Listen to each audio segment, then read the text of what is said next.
Xocavənd rayon Əmirallar Kənd Tam Orta Məktəbinin direktoru Mərkəz Hüseynovun büdcədən müəllimlərə ayrılmış külli miqdarda vəsaiti ələ keçirdiyi məlum olub.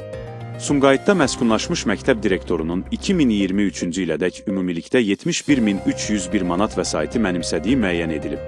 Mərkəz Hüseynov barəsində Cinayət Məcəlləsinin 178.3.2 və 313-cü külli miqdarda mənimsəmə və vəzifə saxtakarlığı maddələri ilə iş açılıb. Məlum olub ki, direktor işə çıxmayan müəllimlərin əmək haqqı kartlarını özündə saxlayıb və onlara ödənilən pulları nağdlaşdıraraq özünə götürüb.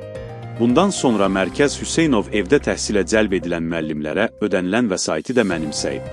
İstintaq müddətində Mərkəz Hüseynov büdcəyə vurulmuş zərəri qismən ödəyib. Sumqayıt Ağır Cinayətlər Məhkəməsi onu qeyd edilən maddələr üzrə təqsirli bilib. İşdən çıxarılan direktora sınaq müddəti təyin edilməklə şərti cəza verilib.